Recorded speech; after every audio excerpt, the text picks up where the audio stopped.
നമ്മുടെ കേരളത്തെ വർഷങ്ങൾക്ക് മുമ്പ്, ഏതാണ്ട് 100 വർഷങ്ങൾക്ക് മുൻപ് സ്വാമി വിവേകാനന്ദൻ ഭ്രാന്താലയം എന്ന് വിളിച്ചതായിട്ട് നിങ്ങൾ കേട്ടിട്ടുണ്ടാവും. അതിന് കാരണം ഇവിടെ ഒരിക്കലും തീരാത്ത ജാതിയുടെ പോരാട്ടമാണ്.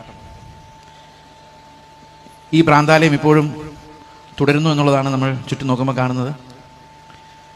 ഇന്ന് ഈ ഭ്രാന്താലയത്തിന് കാവൽ നിൽക്കുന്നത് വിശ്വാസികളാണ്, ഉപദേശിമാരാണ് എന്നുള്ളതാണ് ഇതിൽ ഏറ്റവും വേദനാജനകമായ കാര്യം. അവർ ബോധപൂർവം ഭ്രാന്തന്മാരെ സൃഷ്ടിക്കുന്നു, ജാതി വ്യവസ്ഥയെ ഊട്ടി ഉറപ്പിക്കുന്നു, ജാതിക്ക് അപ്പുറത്തേക്ക് ചിന്തിക്കാതിരിക്കാൻ, ജാതിക്കുള്ളിൽ തന്നെ കിടക്കാൻ മക്കളെ ഉത്ബോധിപ്പിക്കുന്നു. വേദപുസ്തകം നമ്മൾ പരിശോധിക്കുമ്പം ബാബേൽ ഗോപുരം പണിയുന്ന സമയത്ത് ദൈവത്തോടുള്ള മത്സരമായിട്ട് ജനങ്ങളെല്ലാം എഴുന്നേറ്റ് ഒരു ഗോപുരം പണിത് ആകാശത്തോളം ഇതെത്തിക്കാമെന്നും നമ്മളിനി ഒരിടത്തും ചിതറിപ്പോവുകയില്ല എന്നവർ തീരുമാനിച്ചു. അങ്ങനെ ഈ ഗോപുരം പണിയുന്ന സമയത്ത് ദൈവരുടെ ഭാഷയെ കലക്കി അവർ ലോകത്തിൻ്റെ പല ഭാഗങ്ങളിലേക്ക് ചിതറപ്പെട്ടു. അങ്ങനെ കുറേ ആൾക്കാർ ഇന്ത്യയിലും വന്നു, കുറേ ആൾക്കാർ ഓരോരോ കോർണറിൽ ലോകത്തിൻ്റെ പല ഭാഗങ്ങളിൽ ചിതറപ്പെട്ടു. പല ഭാഷകളും ജാതികളും വംശങ്ങളും ഉണ്ടായി.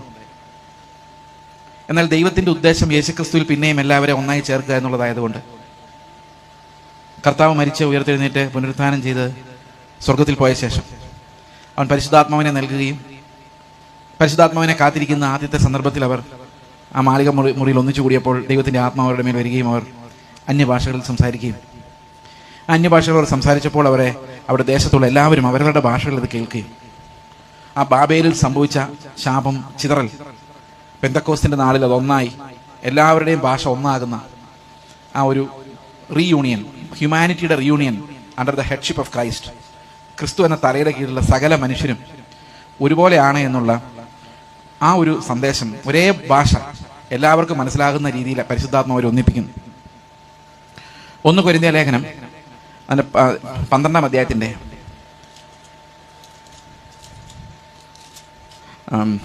12-ാം വാക്യം, 12-13 വാക്യങ്ങൾ. ശരീരം ഒന്നും അതിന് അവയവം പലതും, ശരീരത്തിൻ്റെ അവയവം പലതായിരിക്കും, എല്ലാം ഒരു ശരീരമായിരിക്കുന്ന പോലെ ആകുന്നു ക്രിസ്തുവും. യഹൂദന്മാരോ യവനന്മാരോ ദാസന്മാരോ സ്വതന്ത്രന്മാരോ നാം എല്ലാവരും ഏക ശരീരമാകുമാറ് ഒരേ ആത്മാവിനാൽ സ്നാനമേറ്റും എല്ലാവരും ഒരേ ആത്മാവിനെ പാനം ചെയ്തുമിരിക്കുന്നു. അപ്പോൾ കർത്താവിൻ്റെ ശരീരത്തിൽ ഒറ്റ തല മാത്രമുള്ളത് കർത്താവാണ്. എന്നാൽ അനേകം അവയവങ്ങൾ ഒന്നിച്ചു ചേർത്താണ് കർത്താവിൻ്റെ ശരീരം, സഭയാം ശരീരം ഉണ്ടാകുന്നത്. എന്നാൽ നമ്മുടെ കേരളത്തിൽ ഈ മറ്റ് നാടുകളിലെ പോലെ തന്നെ ജാതിയുടെ അടിസ്ഥാനത്തിലുള്ള വേർതിരിവുകൾ നമ്മൾ പലപ്പോഴും കണ്ടിട്ടുണ്ട്. കല്യാണം ആലോചിക്കുമ്പോൾ യാക്കോബായ പാരമ്പര്യത്തിൽ നിന്ന് വിശ്വാസത്തിൽ വന്ന മാതാപിതാക്കൾ അവരുടെ മകന് വേണ്ടി അതേ സമുദായത്തിന്റെ ബാക്ക്ഗ്രൗണ്ടിലുള്ളവരിൽ നിന്ന് വിവാഹാലോചനകൾ ക്ഷണിക്കും. നിങ്ങൾ അങ്ങനെയുള്ള പരസ്യങ്ങൾ, പെന്തക്കോസ്തുകാരാണ്, അന്യഭാഷ പറയുന്നവരാണ്, പക്ഷെ അവർക്ക് ഈ കർത്താവിൻ്റെ ആത്മാവ് ഈ ജാതിയെ മതത്തെ എല്ലാം അതിജീവിച്ച കാര്യം അറിയില്ല. ക്രിസ്തുവിനെ കുറിച്ചുള്ള വെളിപ്പാടില്ല, പരിജ്ഞാനമില്ല. അവരിപ്പോഴും റേസിസ്റ്റുകളായിട്ട് അവരുടെ റേസിനെ, അവരുടെ ജാതിയെ മറ്റുള്ള എല്ലാ ജാതികളെക്കാളും ഉത്കൃഷ്ടമായതായിട്ട് കാണുന്നു. അപ്പോൾ നിങ്ങളിൽ നിങ്ങളുടെ ജാതി മറ്റൊരാളുടെ ജാതിയേക്കാൾ നല്ലതെന്ന് വിചാരിച്ചാൽ നിങ്ങൾ കർത്താവിൻ്റെ പരിജ്ഞാനത്തിലേക്ക് വന്നിട്ടില്ല എന്നാണ് അതിൻ്റെ അർത്ഥം. കാരണം ദൈവത്തിനു മുമ്പിൽ എല്ലാ മനുഷ്യരും ഒരുപോലെ പാപികളാണ്, ദൈവത്തിൻ്റെ കൃപ ആവശ്യമുള്ളവരാണ്. എല്ലാവരും ഒരുപോലെ പാപികളും എല്ലാവരും ഒരുപോലെ കർത്താവിനെ വേണ്ടവരുമാണ്. ഞാനിത് പറയാനുള്ള കാരണം ഞാൻ 1-2 കാര്യങ്ങൾ തുറന്നു പറയാൻ വേണ്ടിയാണ്. ഇത് ഈ വിവാഹത്തെ സംബന്ധിച്ചും കൂടെയാണ്. ഈ വിവാഹം കഴിക്കുന്ന നിഖിലിനെ കുറിച്ച് ഒരു കാര്യം പറഞ്ഞാൽ, അവരുടെ കുടുംബത്തെക്കുറിച്ച് പറഞ്ഞാൽ, ഒരു ഹൈന്ദവ മാർഗത്തിൽ നിന്ന് വിശ്വാസത്തിൽ വന്നവരാണ്. അപ്പോൾ ഇവരുടെ വിവാഹാലോചനയ്ക്ക് ഇവരുടെ മാതാപിതാക്കൾ വിവാഹം ആലോചിച്ചപ്പോൾ അവിടെ ഉണ്ടായ ഏറ്റവും വലിയ തടസ്സം ഇവർ 2 ബാക്ക്ഗ്രൗണ്ടിൽ നിന്ന് വന്നവരാണെന്നുള്ളതാണ്.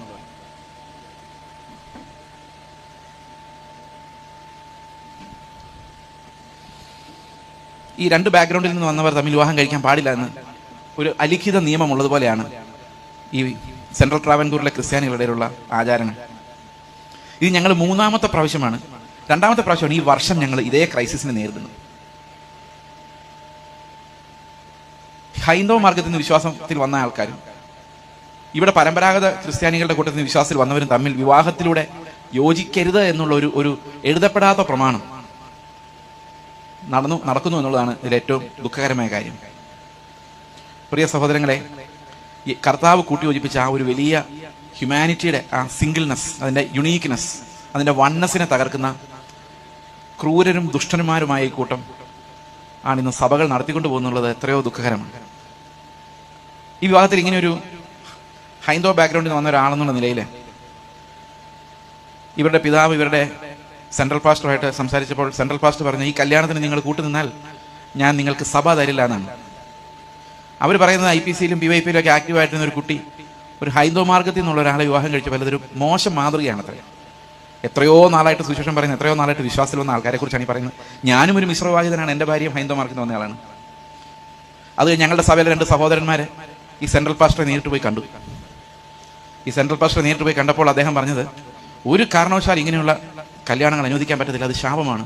അപ്പോൾ രൂത്തും ബോസും കൂടെ കല്യാണം കഴിച്ചത് ശാപമാണെന്നാണോ വേദപുസ്തകം പറഞ്ഞിരിക്കുന്നത്?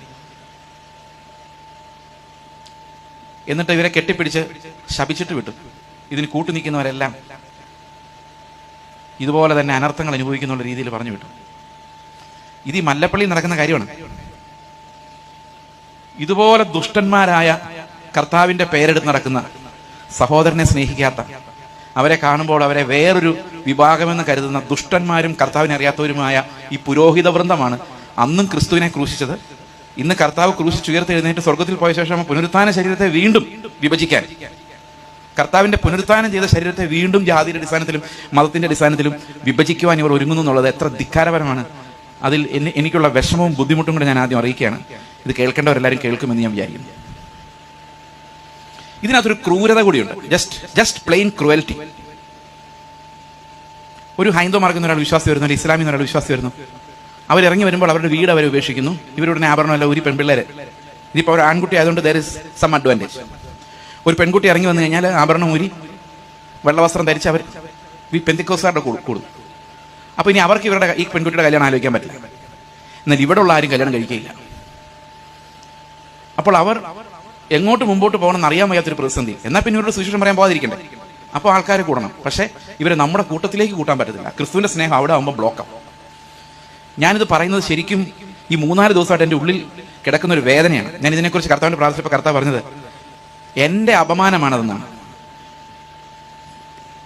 He is being abused, Christ is being abused.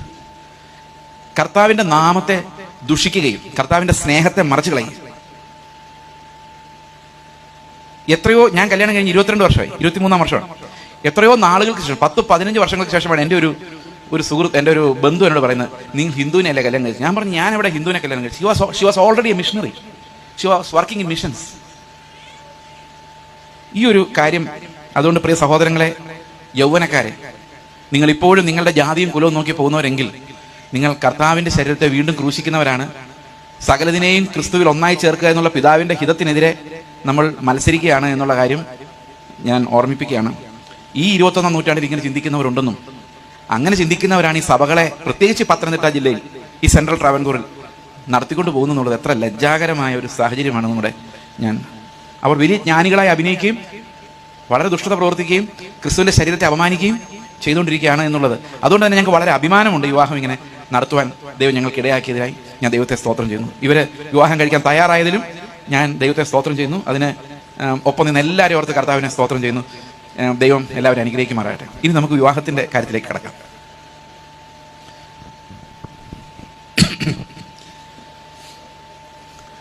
ഒരു സ്ത്രീയും പുരുഷനും യുണൈറ്റഡ് ആവുക എന്ന് പറയുന്നത് ദൈവത്തിന്റെ ഹിതമാണ്. അതിനാകെയുള്ളൊരു കണ്ടീഷൻ അവർ വേറെ വിവാഹം കഴിക്കാത്ത സ്ത്രീയും പുരുഷനുമായിരിക്കണം എന്നുള്ളത് മാത്രമാണ്. എന്നാൽ വിശ്വാസികളായിരിക്കുമ്പോൾ ഒരു വിവാഹം കഴിക്കുന്ന ഒരു വിശ്വാസി ആയിരിക്കണം എന്ന് വേദപുസ്തകം കൃത്യമായിട്ട് പറയുന്നു. കാരണം ഒരേ ദർശനമുള്ളവർ, ഒരേ വിശ്വാസമുള്ളവരാണ് വിവാഹം കഴിക്കേണ്ടത്. അങ്ങനെ വരുമ്പോൾ അവരുടെ വിവാഹത്തിലൂടെ, അവരുടെ ജീവിതത്തിലൂടെ ദൈവത്തിന്റെ നാമം മഹത്വപ്പെടുവാൻ ഇടയാകും. അപ്പോൾ എന്തിനാണ് കർത്താവ് ഒരു വിവാഹത്തെക്കുറിച്ച് പറയുന്നത്? എന്തിനാണ് വിവാഹം കഴിക്കുന്നത് നല്ലതാണെന്ന് പറയുന്നത്? വിവാഹം കഴിച്ച പല ആൾക്കാരോട് ഇരിപ്പുണ്ട്. അവരോട് വ്യക്തിപരമായിട്ട് ചോദിച്ചു കഴിഞ്ഞാൽ വിവാഹം കഴിക്കുന്നത് നല്ലതാണെന്ന് അവർ പറയണമെന്ന് നിർബന്ധമില്ല. സമാധാനമായിട്ട് ജീവിച്ചുകൊണ്ടിരുന്ന എന്നെ പിടിച്ച് കല്യാണം കഴിപ്പിച്ച് ഇപ്പൊ അങ്ങോട്ടും ഇങ്ങോട്ടും തിരിയാൻ വയ്യാത്ത അവസ്ഥയിലാക്കി ചിന്തിക്കുന്ന ഒത്തിരി ആൾക്കാരുണ്ട്. പക്ഷേ ദൈവം നോക്കുമ്പോൾ അത് മനോഹരമാണ്. കാരണം വിവാഹം കഴിച്ച ശേഷം വേണ്ടായിരുന്നു ചിന്തിക്കുന്ന അനേകം ആൾക്കാർ നമ്മുടെ ചുറ്റും ഉണ്ടെങ്കിലും ഇവൻ ആദം പോലും ചിന്തിച്ചാണ്. ആദമിനെ ആദ്യം ഒറ്റയ്ക്ക് ഇരുന്നപ്പോൾ ആദമിന് ഒരു കുഴപ്പമില്ലായിരുന്നു. അപ്പോൾ ഒറ്റയ്ക്ക് ഇരിക്കുന്ന നല്ലതല്ലെന്ന് പറഞ്ഞ് കർത്താവ് ഹൗവയെ കൊടുത്ത ശേഷമാണ് ആദം ആ പഴം പറിച്ചു തിന്നത്. അപ്പോൾ അവിടെ ഹൗവ എന്നൊരു ഫാക്ടർ ഇല്ലെങ്കിൽ അവിടെ അനുസരണക്കേടും ഇല്ലായിരുന്നു. പക്ഷെ ദൈവം നോക്കുമ്പോൾ ആദം ഒറ്റയ്ക്ക് ഇരിക്കുന്നതിനേക്കാളും ദൈവത്തിന് ഇഷ്ടം ഹൗവയുടെ കൂടെ ഇരിക്കുന്നതാണ്. അതിന് അതിൻ്റെതായ ദുഃഖങ്ങളുണ്ട്, വിഷമങ്ങളുണ്ട്, സ്ട്രഗിൾസ് ഉണ്ട്, പോരാട്ടങ്ങളുണ്ട്. പക്ഷെ ഗോഡ് അപ്പോയിന്റഡ് മാരേജ് എന്നിട്ട് പറഞ്ഞു മനുഷ്യൻ ഒറ്റയ്ക്ക് ഇരിക്കുന്നത് നല്ലതല്ല. കാരണം എന്തിനാണ് ഈ ഒറ്റയ്ക്ക് ഇരിക്കുന്നത് നല്ലതല്ലെന്ന് ദൈവം പറയാനുള്ള കാരണം? ദൈവം മനുഷ്യന് നൽകുന്ന അനുഗ്രഹങ്ങൾ പങ്കുവെക്കപ്പെട്ട് കാണുവാൻ ദൈവത്തിന് ഇഷ്ടമുണ്ട്. God is glorified when his attributes R shared. ഉദാഹരണത്തിന്, ദൈവം എനിക്ക് തന്ന കാര്യങ്ങളെ ഞാൻ ഷെയർ ചെയ്യുമ്പോൾ അത് ദൈവത്തിന്റെ നാമത്തിന്റെ മഹത്വമാണ്. ദൈവത്തിന് എനിക്ക് ലഭിക്കുന്ന ദാനങ്ങളെ ഷെയർ ചെയ്യുവാൻ എന്നെ വളരെ ഇന്റിമേറ്റ് ആയിട്ട് അറിയുന്ന, എന്നെ ഏറ്റവും അടുത്തറിയുന്ന ആളുകൾ ആവശ്യമാണ്. അപ്പോൾ ഒരു പാർട്ട്ണർ എന്ന് പറയുന്നത് എപ്പോഴും ദൈവത്തിന്റെ ദാനങ്ങളെ പങ്കുവെക്കാൻ, ആദമിനാണെങ്കിലും ഇന്നാണെങ്കിലും ദൈവത്തിന്റെ ദാനങ്ങളെ പങ്കുവെക്കാനുള്ള ഒരു കൂട്ടാളിയാണ്. അത് മാത്രമല്ല, ഒരു വിവാഹ ജീവിതത്തിലാണ് ശരിക്കും നമ്മുടെ യഥാർത്ഥ സ്വഭാവം നമ്മൾ തന്നെ തിരിച്ചറിയുന്നത്. നമ്മുടെ കൂട്ടുകാരെ നമ്മൾ തിരഞ്ഞെടുക്കുമ്പോൾ നമ്മൾ ഒരുവിധം നല്ല ആൾക്കാർ എന്ന് പറഞ്ഞാൽ നമ്മളെപ്പോലുള്ളവരെ തിരഞ്ഞെടുക്കുന്നത്. തന്നെയുമല്ല, ഒരു പരിധിയിൽ വിട്ട് അവർ നമ്മുടെ ജീവിതത്തിലേക്ക് ഇടിച്ചു കയറുന്നുമില്ല. എന്നാൽ ഒരു ഭാര്യ അല്ലെങ്കിൽ ഭർത്താവ് ജീവിതത്തിലേക്ക് വരുമ്പോൾ നമ്മൾ പ്രതീക്ഷിക്കാത്ത ഏരിയയിലേക്ക് അവർ കടന്നു വരും. നമ്മൾ ഇതുവരെ ആരെയും കാണിക്കാതെ മറച്ചു വെച്ചിരുന്ന നമ്മുടെ പേഴ്സണാലിറ്റിയുടെ അകത്തേക്ക് ഈ ആൾ കടന്നു വരും. ചിലപ്പോൾ നമുക്കത് ഇഷ്ടപ്പെടത്തില്ല, ചിലപ്പോൾ നമുക്ക് ദേഷ്യം വരും. പക്ഷേ അങ്ങനെ ഒരാളെ ദൈവം നമ്മുടെ പേഴ്സണാലിറ്റിയിലേക്ക് കടത്തിവിടുന്നത് എന്തിനാണെന്ന് വെച്ച് കഴിഞ്ഞാൽ നമ്മുടെ ജീവിതത്തിനകത്തേക്ക് കടത്തിവിടുന്നത് നമ്മളെ വിശുദ്ധീകരിക്കാൻ വേണ്ടിയാണ്. That's God's purpose in marriage.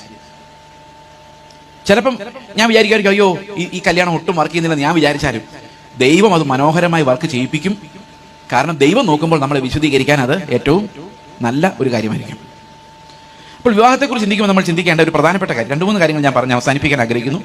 ഒന്ന്, ഒരു വിവാഹം ഒരിക്കൽ നടന്നു കഴിഞ്ഞാൽ അത് ഫൈനലാണ് എന്ന് പറഞ്ഞാൽ രണ്ടാമതൊരു വിവാഹമില്ല, ഡൈവോഴ്സ് ഇല്ല. ക്രിസ്ത്യൻ ലോ അനുസരിച്ച് ഒരാൾ ഒരിക്കൽ വിവാഹം കഴിച്ചാൽ കുറെ നാൾ കഴിഞ്ഞ് മടുത്ത് ഡൈവോഴ്സ് ചെയ്യാൻ പറ്റത്തില്ല.